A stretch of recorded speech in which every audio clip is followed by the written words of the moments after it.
It's New Brew Thursday! Yeah. Woo! And we're in the upstairs private office sitting behind the desk of Vern, the man, the myth, the legend. Where's Vern? He commands a good big No, desk. he's not under the desk for you, Bill. Maybe later. But we're here for the 10th annual BarleyWine Festival, a hard liver fest, if you will, at Brouwer's Cafe. with Matt Bonney. HLX. HLX. Yeah. Hard liver X. It's extreme. It's in your face. It is. So how many barley wines did you have on today? We judged 60. I believe And there's 62 on tap. 62 on tap. Okay.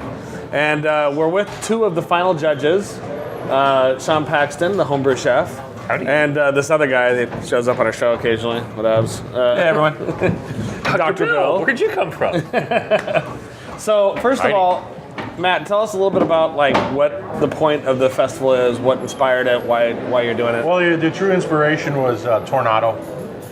Tornado for the longest time was the only judge barley wine fest on the West Coast. I still don't know of any judge anywhere else besides Hard Liver and the Tornado. So there's so many barley wines, and just simply, geographically from just California to Washington, there's a lot of barley wines in between that don't make it to California. So it was, we naturally thought we should be able to throw a bunch of barley wines from this part of the world in and also get awards. That's a great festival. We're actually drinking the winner, right? This is the winning barley wine, which is a Lost Abbey Brandy barrel-aged barley wine. Yeah, we can have we can have a lot Share, yes. of other, Washington and Oregon barley wines. It's just Let's get a cheers as on long as the California one wins. That's all. Sorry, guys. Nice. Bill, you and Sean, you guys were doing the final table, which was very lively and discussion-oriented, animated, if you will. I think I almost went too geeky this year. These guys talk forever.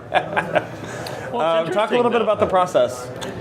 Well, when you think about, judging beer, it's so subjective anyway. I mean, our palates are different. But when you look at like a style, especially like a barley wine, I mean, it's really one of the topics of conversation came up is it oak aged? Is it bourbon barrel aged? Is it brandy barrel? Is it West Coast style? Is it more English style? Right. And I mean, how do you pick a beer out of 60 plus barley wines that's saying like this is the epitome of what we're looking for style? On the other end of that is that here at Brouwer's, after we've only judged the Barley Wine Fest for 8 years, but it's like some year wood beers or people just can't get enough of them. Other years it's more traditional. This year happened to be a wood year. Yeah, I think you got the classic traditional English barley wine, and then the biggest veering off of that is the West Coast hoppy barley wines, i.e. things like Old Gullah Gotch, Old Crustacean, Bigfoot, those kind of beers. And so it's really interesting to see how the preliminary judges always seem to have different palates, although a lot of them are the same, and bring us different stuff. And like you said, this year there was a lot of barrel-influenced barley wines. A lot of bourbon barrels. So, in my opinion, and please And brandy. correct me if I'm wrong, the line between an old ale and a barley wine is often kind of intermingled. And how does that affect this kind of judging? Well, we can go all over old ales, first of all. Right. Old ales weren't originally a style. They were stock ales. They could have been a mild ale that was used and got older and treated as an old ale. So nowadays we look at old ales as things like Theakston Oud Peculiar, things like that, lower ABV things. So really what we're talking about is barley wines. Even beers like J.W. Lee's and Thomas Hardy's, those are barley wines. They're English style barley wines. But even the color now is varied. I mean, your typical barley wine before used to be golden to amber. I mean, and the first ones now were right dark, here, it went through, today went through 60 odd people, and we end up with this great beer. So I mean, which is not your typical color of a barley wine. So I think it's almost come down to what you choose to drink personally, or what you think to be that big, bold style. right. Because, I mean, like, I look at a beer like this, which is delicious, and I look at a beer like 2011 or 2000, whatever year, Old Guardian from Stone, which is one of my more favorite barley wine styles. And they're not the same beer at all. They're completely different as far as the palate. And so when you're judging that kind of like variant in a style, like what? Because there was a lot of discussion going back and forth, and you guys don't know what beers you're drinking. A lot of discussion. Like where does that fall into it? Go ahead, Sean. You answer first, and then. I mean, it's so subjective again because like how it hits your palate. And then, when you start to look at it, when it's served cold and as it warms up, different flavors emerge, different things pop out. there were certain beers that had a little bit of a DMS, some had a little bit of a diacetyl undertone, and do you want to give an award to a beer that has a flaw, and then even like, to be completely honest, I mean, there was a few beers from the prior rounds that I think should have probably moved up into, but we didn't, it doesn't happen. So, but this is where too, it's nice because as a table we came to, full agreement that this beer, and even for the second beer, which was the Abacus from Firestone, which I thought stylistically not even in a style to a certain degree. They're I would say that almost the old world ale mixed with like barley wine. That English barley wine twist to it, which because like from a standpoint of like what you think a beer would taste like back in the day, since we don't have those examples, and even if we have the King's Ale from 1902, I've had that beer. I have too. I have Samuel Smith at home that's like at least 16, 17 years old. Yeah, the little and it's nips. 8.5%. It's a golden ale, and they call it a barley wine. Nice. Well, I think to really be succinct about what both Matt and Sean are saying is, since there are such a wide range of barley wines that are exhibited in an event like this, they're going to send us what they're going to send us. And then what we have to do is look at it, and we can't be following strict BJCP style guidelines and saying, okay, this is what we want. We have to look at each beer, and we don't care whether it's a West Coast hoppy barley wine like Old Crusty or Bigfoot or Old Guardian, or a barrel-aged beer or a English style. We have to look at each one on its own and see which one has the least defects for the style they're trying to brew. Right. And that's how we placed them, by having the beers that we had the most enjoyable flavors that we know we'd want to drink more of, and looking like that. So that's why we have 3 of the 4 beers are big barrel-aged barley wines that finished in the top 4. I mean, we have Angel Share Brandy, we have Sucaba or Abacus from Firestone. Then we had the 3rd place one was not in this style. It was a West Coast style, and that was which? Old Bird Brain. Black Raven. Black Raven. And then the 4th one, congratulations, Tommy, was the Bourbon Barrel Angel Share you sent. No, that got the Tigers. No, Brandy won. Yeah. Bourbon got 4th. Oh, okay.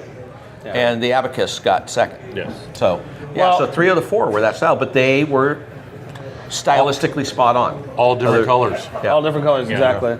Well, I'm going to run and get more beer while you guys do a Master Pairings. And so we'll send you, well, not send you anywhere. Go do that.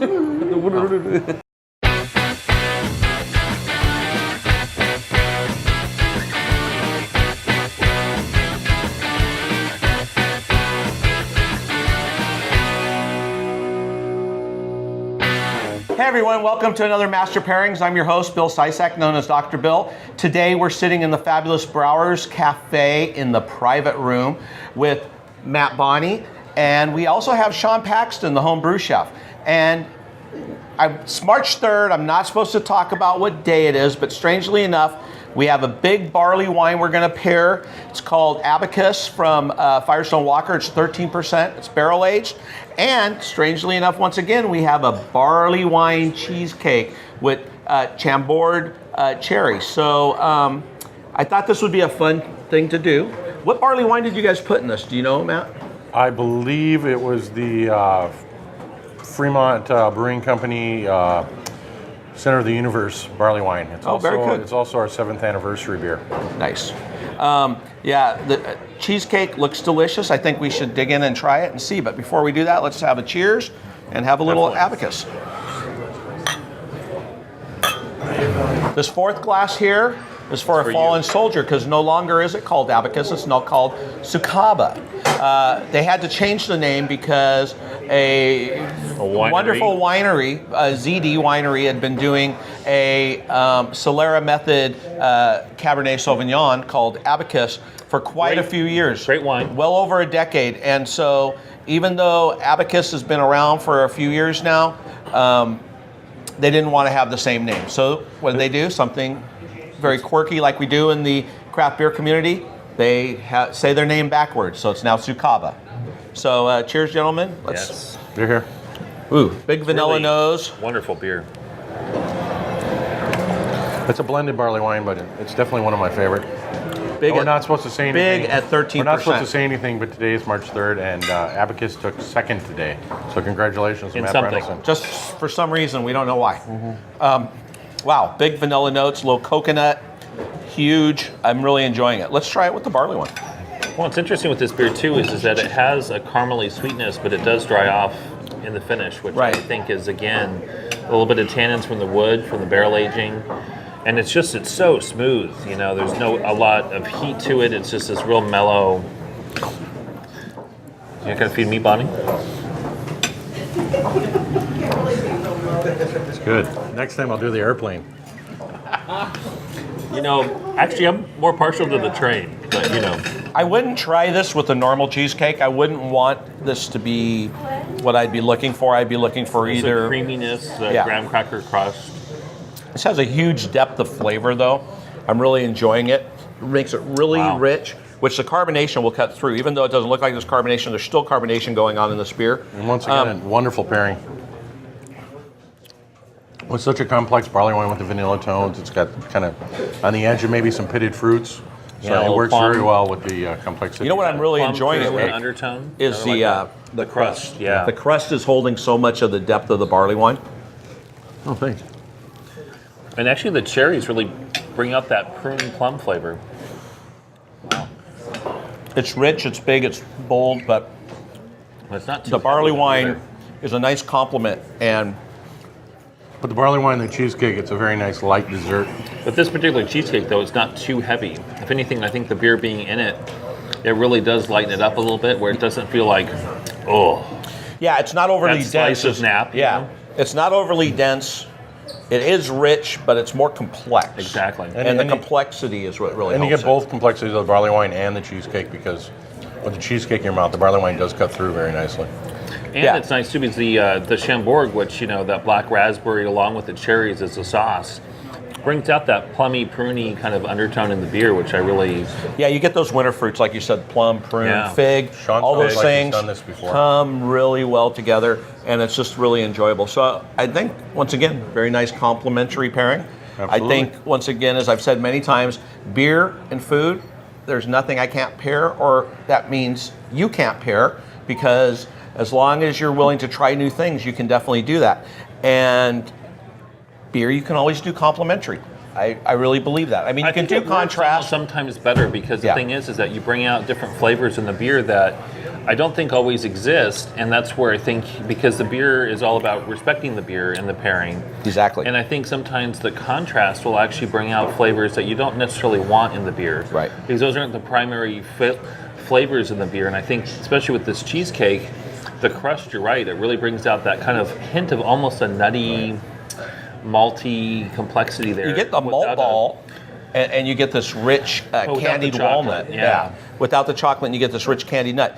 And like you said, it's sometimes when you do contrast, one thing's elevated, but this elevates both of them to It's a a different win-win. level. So Yeah, it's a it's really a great thing. win-win. So Excellent. awesome. Thanks for having us, Matt. Remember to Yes. eat beer. Yes, eat beer. Cheers, everyone. Thanks for coming to Thank you another very Master much. Pairings. Cheers. Awesome Master Pairings. That cheesecake Oh. was amazing, Yeah. by the way. Yeah. Cheesecake, Incredible Yeah. pairing. Sucaba. Yeah, well, that was actually Abacus. That was Abacus, dude. Yeah, because that's 2011. So technically, it's still called Abacus in my heart and my mind.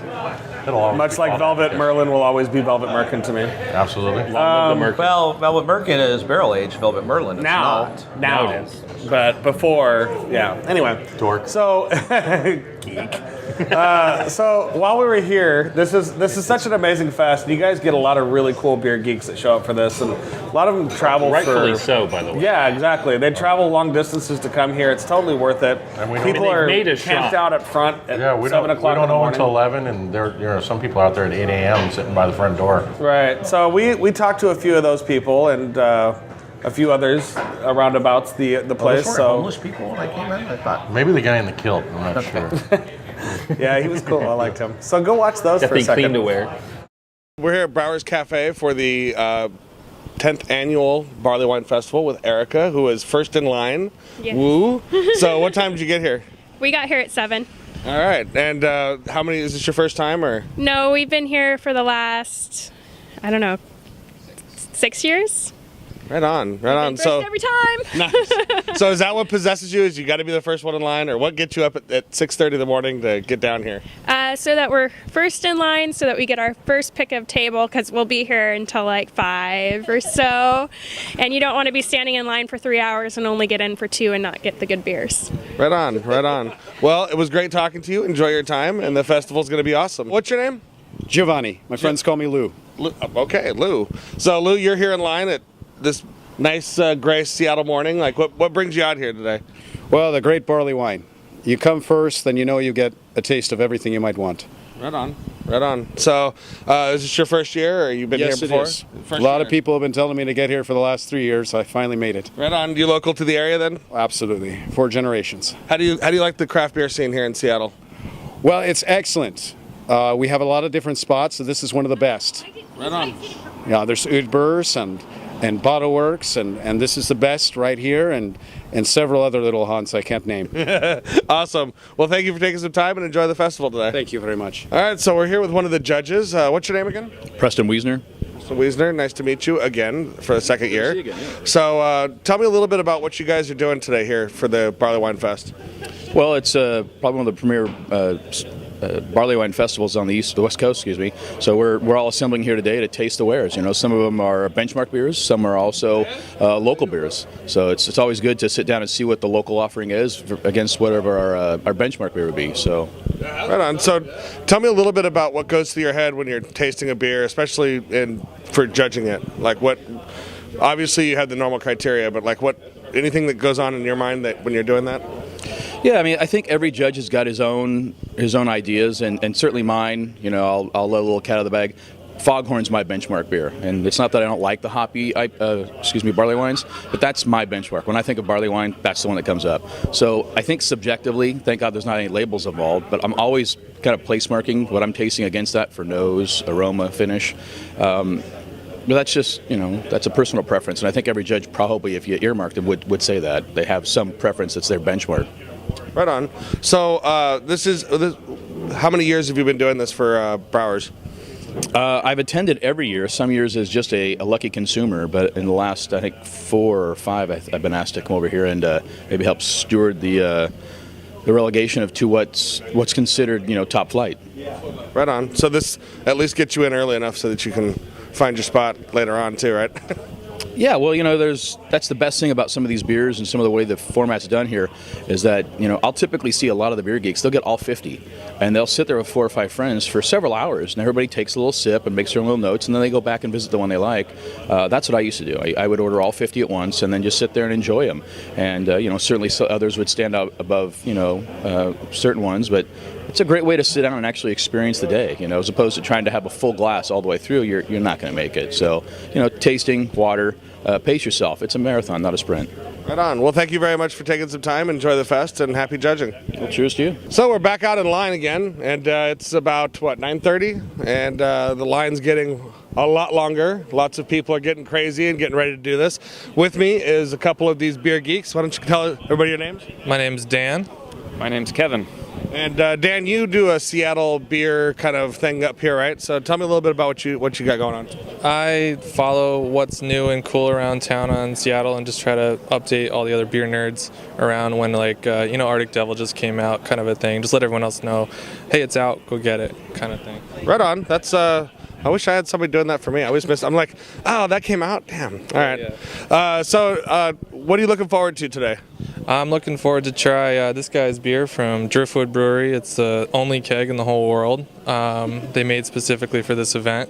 It's 14% alcohol, and pretty stoked to try it. But I'm also there's a Maui barley wine I've never heard of before that I'm pretty stoked to try. So that's actually a tap handle and not something that you're going to beat people in line with? Tap handle that we are going to give to the bartender, and they're going to be using it to pour the beer. Yes. Yep, brought it down from Victoria, BC, and I'm looking forward to getting in there and trying all the different beers. I haven't actually seen the entire list yet, so who knows what's going to happen. There's quite a few. Yeah. It's going to be a long, long day. Bring lots of water, stay hydrated, and stay safe and drink beer. So thanks a lot, guys. All right, cheers. We're with John. Is that just? Actually, it's Brian. It's Brian, but my Budweiser friends call me John. That's right. So tell me a little bit about what you're wearing here, because this is an awkward outfit for a craft beer festival.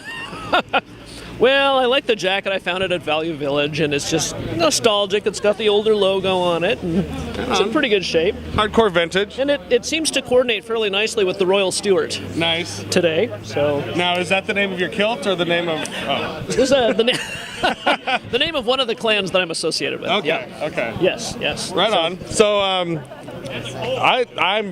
very impressed by your kilt. I'm not staring at your legs; they're beautiful too. But this is a nice kilt. So, do you find these comfortable? Because I see a lot of people wearing them. Sometimes I'm like, yeah, they're very comfortable, and I mean, the wool is actually fairly tightly woven, so it's not as itchy as people would think it is. And right on. So when you're properly attired, then it's not as itchy as you might think it would be. All right. Well, what are you looking forward to drinking today? Barley wine, and plenty of it. Well, you've come to the right place. So there's a ton of them in there. Well, it was great talking to you. Enjoy your time and enjoy the festival. All right. Thank you. Thank you very much, Matt, for having us come up here. This was an amazing weekend. It's always a fun weekend. Tomorrow is the Keen tasting. The Keen tasting named after Big Daddy. Dr. Bill and I and David Keen and Sam from the Stuffed Sandwich, and went on for years in the back room. Little guy named Vern, too. Little guy named Vern, yeah. Big guy named Vern. We started in the back of the Tornado on Sundays, opening, as usual, an insane amount of beers in the hundreds. So we kind of moved that over here to the BarleyWine Fest, and we get some ridicule for it, but really it's just our, it's our celebration of beer. The whole idea of like having a great beer and having to drink that beer fast so you can get to the next great beer. I like to sit with like a glass of beer for a long time, but it was kind of the idea of just how many great beers can we have in one day. And it's a true Sunday session. It is. Thank God we only go. And it started, to be honest, it started out smaller. And then what happened when we were doing it at the Keen tasting, everybody wanted to bring beers. Right. And they kept bringing them. And I brought more and more. And then, of course, I wanted to support Dave, so I bought more and more from him. Right. And so we did it, and it just grew and grew and grew. And we only had, 12 hours or so it ended up fitting in. And it was kind of reminiscent of my old parties, so it just grew to that. And then Bonnie's done a great job of it here for all these years. And it's just one of those things where, yes, we're drinking great beers fast, but we're only drinking a very small amount. We're just taking a little sip, enjoying it, and just celebrating. And it's such a great change of pace after having a great day of barley wines all day. Even though there's a lot of barley wines in there, just all these sours. After you have 62 barley wines, settle down, have 150 different beers. Yeah, exactly. Well, and I think what's interesting is that when you look at the beers that you're pouring, I mean, these are beers that you don't want to have the whole bottle yourself. You want to have it with your friends. They're all beers that are meant for sharing. Because they're all rare, just too. Beautiful. And, we also throw a lambic in there every 4 or 5 years to cleanse the palate. Exactly. But that's what's great. I mean, to have that option, to have, these beers that you want to share with your friends and to be able to enjoy, I think is really, it's a great thing because they're not just great beers, it's also great beers to have with great friends. Right. Beers are always fun when you can share it with your closest 200 friends downstairs. Yeah. Or your closest 45 people upstairs. Yeah. Right on. Well, it was a great festival. Yes, I look forward to it next year. Absolutely. Thanks for coming Sean, out again, thank guys. you for joining us. Matt, Congratulations to Bonnie and to Vern over at BottleWorks because cheers to all the Brouwers winners and everything else that they're doing up here in and Seattle. the Publican, our new restaurant, is now going to be the Burgundian. Congratulations to that. Yes, awesome job, man. It's a great new place. Heard it here first. So as always, stay safe and drink beer. Cheers. Cheers.